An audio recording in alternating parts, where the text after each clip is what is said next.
পাতার কোলে মুক্ত হয়ে বৃষ্টি ফোঁটা নাচে। গুড মর্নিং, নতুন একটা সকালের অনেক শুভেচ্ছা আর নতুন একটা ব্লগে অনেক স্বাগত। ঘড়ির কাঁটা 8টার ঘরে বাসি কাজকর্ম স্নান সেরে তারপরে চলে এসেছি। বাইরে বৃষ্টি সবে জাস্ট শুরু হচ্ছে। বর তুলছিল ফুল, আমাকে বলছে দাও ফুলগুলো তুলে এনে দিই। বৃষ্টি শুরু, আমরা তো বাইরে গেলে না প্রচুর মশা কামড়ায়, এত মশা কামড়ায় সারাদিন চুলকে চুলকে মরি, আর এই বড় বড় হয়ে যায়।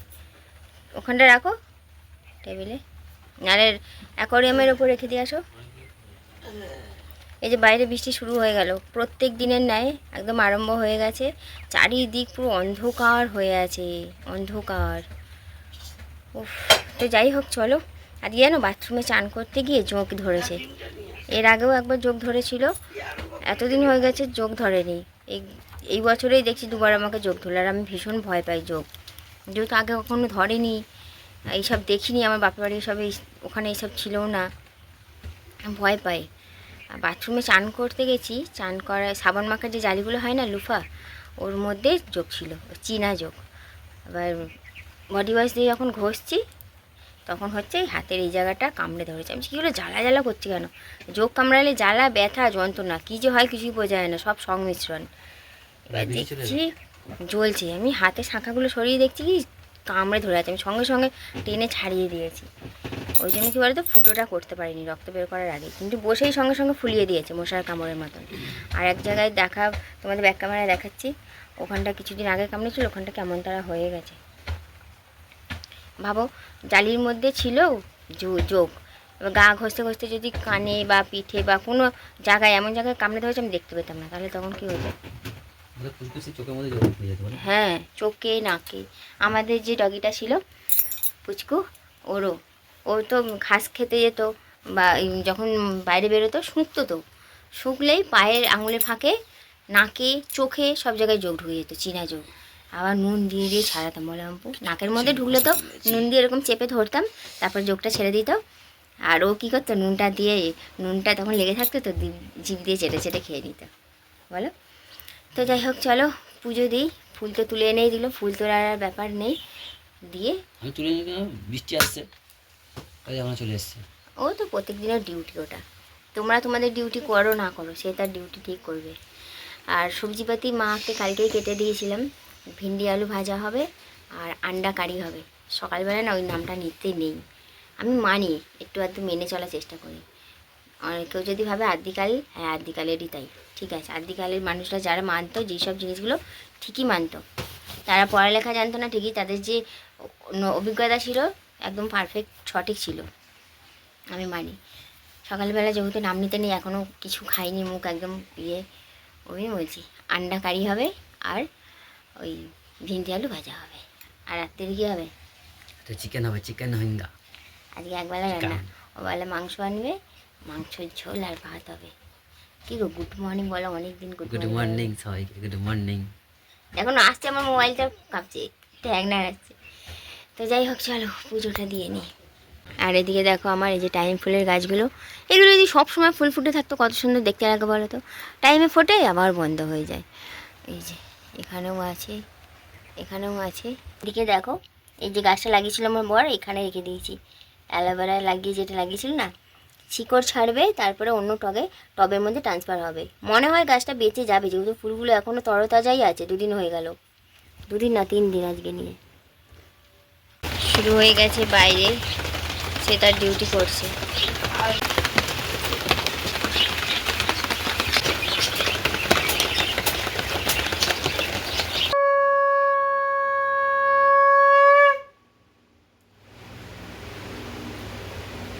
পেঁয়াজের অবস্থা দেখো কি, পুরো ফাঙ্গাস ভর্তি থাকে। এক্সট্রা করে খোলা ছাড়িয়ে ফেলেও দিতে হয়, প্লাস দিতেও হয়।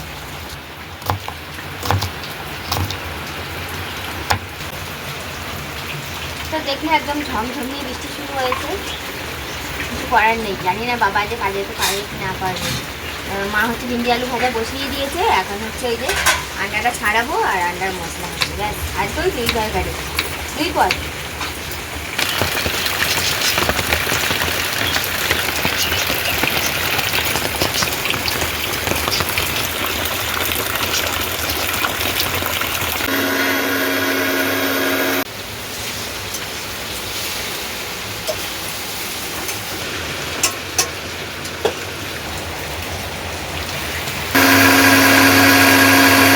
আসছে, বিরাট কি বৃষ্টি হচ্ছে গো কম।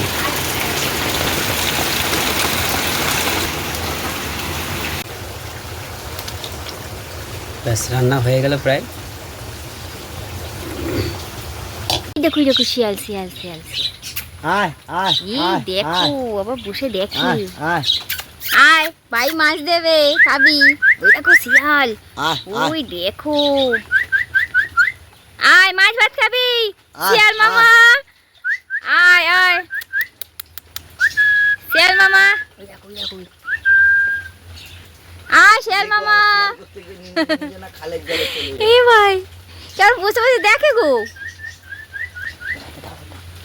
তিনটে আছে, আরো আছে, যা পালিয়ে গেল। অনেকগুলো আছে। অনেকগুলো ছিল, জুম করবো ভাবলাম পালিয়ে গেল। টিফিন খাওয়া হয়ে গেছে, রান্না বান্না কমপ্লিট, তোমাদের দেখানো হয়নি। ঘড়ি কাটা 10:30টার ঘরে। বাইরে বৃষ্টিটা একটু জাস্ট ধরেছে, কিন্তু পড়ছে। চারিদিক তো জল জমেই গেছে, আর এই যে বেরোবে রেনকোট আরে পড়ছে। যা বৃষ্টি পড়ছে ভিজেই যাবে মোটামুটি, টিপ টিপ করে পড়ছে। ভালো কথা, শিয়ালগুলো দেখলে না দিনের বেলায় কেমন ঘুরে বেড়াচ্ছে। এর আগেও 2-3বার দেখেছি, একটা বেরিয়ে রোদ্দুরে, যখন রোদ্দুর উঠেছিল তখন রোদ্দুরে বসে থাকতো সকালের দিকটা করে।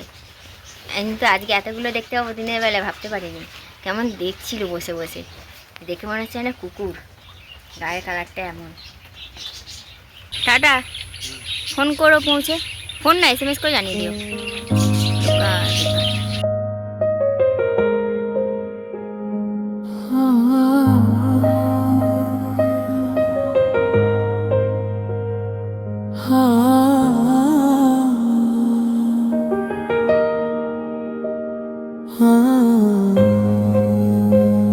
ঘরে সব বেটা ছেলেরা থাকলে কি হয় বলো তো, এইখানটায় কাদা কাদা হয়ে যায়। আসলে বারবার ঘর বাইর করে তো, আর ওই জন্য না এই সামনেটা কাদা কাদা হয়ে যায়।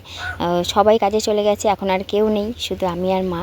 ওই জন্য এখানটায় জল দিয়ে ঢেলে ভালো করে ঝাঁটা দিয়ে পরিষ্কার করে দিচ্ছি। বাইরে কিন্তু বৃষ্টি পড়ছে, এখনও বৃষ্টি ধরেনি। বৃষ্টি পড়লে মানে জল তো এখানে পড়বেই, জল থাকুক, কিন্তু কাদা না থাকলেই হলো। এখানটা পরিষ্কার করে নিয়ে তারপরে শ্যাম্পু করে স্নান করব, কারণ মাথায় তেল লাগিয়েছিলাম, ওই জন্য শ্যাম্পু করব। তবে আগে হচ্ছে খেয়ে নেব, তারপরে শ্যাম্পু করব, কারণ খিদে পেয়েছে আর বেলাও হয়ে যাচ্ছে। আর তোমরা তো জানোই, বারবার বলি যে টাইমে খাওয়াটা আমি খুব পছন্দ করি। বে টাইমে খেলে গ্যাস অম্বল হয়ে যাওয়ার সম্ভাবনা থাকে, আর হয়েও যায়। ওই জন্য আগে খাবো, মুখ হাত পা ধুয়ে নিয়ে তারপরে শ্যাম্পু করব, বুঝলে। তার আগে যেখানটা পরিষ্কার করে দিলাম, পা মোছাটাও ধুয়ে ভালো করে নিগড়ে এটাই মিলে দেবো, কারণ রোদ নেই, শুকনো কোথায় আর করব, এটাই পেতে দেবো, কারণ পা তো মুছতে লাগে। বাইরে থেকে বেরিয়ে আর এমনি তো আর ঘরে ঢোকা যায় না, তাহলে আর ঘর দরের অবস্থা আর দেখার মতো আর থাকবে না। তো যাই হোক, এই হচ্ছে আমার আজকে লাঞ্চ থালি। তো ফাইনালি খাওয়া দাওয়া করার পর দেখো একদম মাথায় জেবড়ে একদম সিঁদুর লেগে গেছে। পরতে চেয়েছিলাম একটু সুন্দর করে সরু করে, আর পুরো একদম জেবড়ে গেছে। আসলে শীতে কাটেনি তো, চুলের উপর দিয়ে পরতে গেছিলাম, সারা চুলে আরে লেগে এরকম জেবড়ে গেছে। তো যাই হোক, চলো, সুন্দর করে পরতে চেয়েছিলাম, সে মোটা হোক কোনো অসুবিধা নেই, কিন্তু এই যে মানে চারিদিক হয়ে গেছে, ওই জন্যই বলছি আর কি। তো যাই হোক, এই যে শ্যাম্পু করে স্নান করে এলাম, ভালো লাগছে না আর, জানো তো।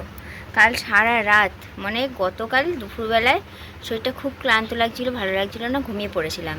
সেই দুপুর 3টে থেকে মনে হয় একদম 5:30 পর্যন্ত ঘুমিয়েছি।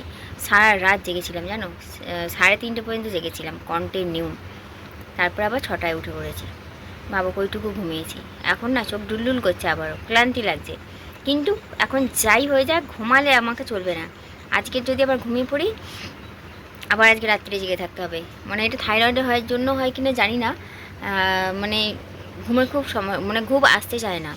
যদি দুপুরে ঘুমাই রাত্রে জেগে থাকতে হয়, আর যদি দুপুরে না ঘুমাই রাত্রে এক ঘুমেই মোটামুটি সকাল হয়ে যায়, এরকম।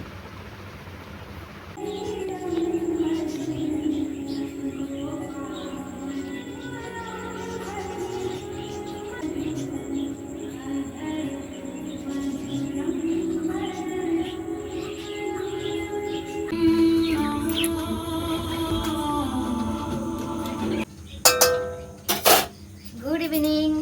এই যে সন্ধ্যাবেলায় সন্ধ্যা দিয়ে একদম চা নিয়ে চলে এসেছি, চাট আর কড়াতে আছে চিড়ে ভাজা। একটু চিড়ে ভাজা করবো। আমার বাবার একটা চিড়ের রেসিপি ছিল, যেটা আমার বাবা বানাতো, ছোটোবেলায় দেখতাম। একটা সবাই নাগপুরে থাকতো তো আমার বাবা, নাগপুরের স্পেশাল চিড়ে ভাজা খুব সুন্দর করে বানাতো। জানি না ও এক্স্যাক্টলি ওরকমভাবে বানাতে পারবো কিনা বা আদৌ সবটা মনে আছে কিনা, কিন্তু চেষ্টা করবো বাবার মতো করে বানানোর। না ভেজাবো, এই 1 ঘন্টা ভিজলে লেগে আসছে। ওই যে মাংস নিয়ে এসেছে আজকে হবে মাংস। জানো তো, দাঁত থাকতে দাঁতের মর্ম আমরা কেউই বুঝি না। বাবা যখন বেঁচে ছিল তখন কিন্তু এই বাবার মতো চিড়ে ভাজা করব এটা কখনো মাথাতেও আসেনি বা চেষ্টাও করিনি যে বাবার মতো করে চিড়ে ভাজা করব। বাবা ভেজে অনেকবার খাইয়েছে, কিন্তু বাবার মতো করে করার চেষ্টা কখনোই করিনি। আমার খুব একটা মনেও ছিল না এক্স্যাক্টলি ঠিক কেমনভাবে বানায়। বড়দিকে ফোন করলাম যখন, পুরো রেসিপিটা জানতে পারলাম। তো সে কথায় পরে আসছি, তার আগে দেখে নাও। ওই যে পাউরুটি এনেছিল বর, সেকে দিলাম আর রচা করে দিলাম। ওরা মা বেটা খাক, আমি চিড়েটা ভাজি। জানো তো, চিড়েটা ভেবেছিলাম যে বাবার মতোই করব। তারপরে ভাবলাম যে না, বাবার মতো তো করা যাবে না, কারণ বাবার মতো করে রাখতে গেলে সবসময় খেতে পারবো না। সবসময় মানে কি, এই শনিবারটা খেতে পারবো না, বা আদৌ থাকবে কি না বাবার মতো তো পুরোটা ঠিক মনে নেই, ওই জন্য করতে সাহসও পাচ্ছি না। কারণ বাবা কি করতো, শুকনো খোলায় আগে চিড়েটা ভেজে রেখে দিত, তারপরে যেভাবে করছি ওভাবেই করতো, কিন্তু এক্সট্রা একটা মশলা দিত, কি বলো তো, পেঁয়াজ, তারপরে আদা রসুন বাটা, হলুদ, নুন, চিনি, এগুলো দিয়ে মশলাটা ভালো করে কষাতো, কষিয়ে তারপরে চিড়েটার সঙ্গে মিশিয়ে দিত। সেটার একটা আলাদাই স্বাদ। এই চিড়ে ভাজাটা আমরা তো দোকানে কিনে খাই, এর একটা আলাদা স্বাদ, কিন্তু ওই যে মশলার সঙ্গে কষিয়ে যেটা বানানো হয় ওটা কিন্তু আলাদাই স্বাদ, পুরোটাই ভিন্ন স্বাদ। সেটা হচ্ছে নাগপুরের স্পেশাল চিড়ে ভাজা ছিল। তো যাই হোক, আমি আমার মতনই করলাম, ওরকম পেঁয়াজ রসুন আর মেশালাম না, করিয়ে চিড়ে ভাজাটা বানিয়ে রেখে দিয়েছি। এখন বর হচ্ছে মাংসটা করছে, তবে আজকের মুরগি মাংসটা একটু অন্যরকমভাবে করছে। কড়াতে হালকা করে কষিয়েছে, কষানোর পর কুকারে দিয়ে তারপরে সিটি মারবে, একদম খাসির মাংসর মতো করে বানাবে। খাসির মাংসর মতো করে মুরগি মাংস করবে। কড়াই আগে কষিয়ে নিয়েছে, নিয়ে কুকারে এবারে জল দিয়ে একটু ঝোলঝোল মতনই হবে আজকে। সবসময় তো কষা হয়, ওই জন্য আজকে একটু ঝোলঝোল মতো করছে। আর দিয়ে তারপরে ভাতটা বসিয়ে রেখেছে। ও ভাত রেডি করে নিয়েছো? চাল এই হাঁড়িতে চাল দেওয়াই আছে, জাস্ট বসিয়ে দিলেই হবে। হ্যাঁ, দাঁড়াও নিচ্ছি। লাল ঝোল, খাসি মাংস মতো লাগছে। হ্যাঁ ঠিক আছে। হ্যাঁ, পুরো মনে হচ্ছে খাসি মাংস। মা একবার দেখো, একবার দেখবে। দেখতেই পাচ্ছ, অল্প তেল ঝাল মশলা দিয়ে পাতলা পাতলা চিকেনের ঝোল রেডি হয়ে গেছে। দেখতে যেমনই হোক, স্বাদ হয়েছে দুর্দান্ত। আর জানো তো, আমাদের বাড়িতে কুকারে মাংস করা কখনো হয়নি, এই প্রথম আমার বর কুকারে মাংস করলো। স্বাদ হয়েছে দুর্দান্ত, খুব ভালো। আর আমি তো রাত্রিরে ভাত খাই না, রুটিও খাই না, ডালিয়াটাই খাই, কিন্তু আজকে এরকম মাংসের ঝোল দেখে লোভ আর সামলাতে পারলাম না, আমিও একদম ভাত নিয়ে বসে পড়েছি।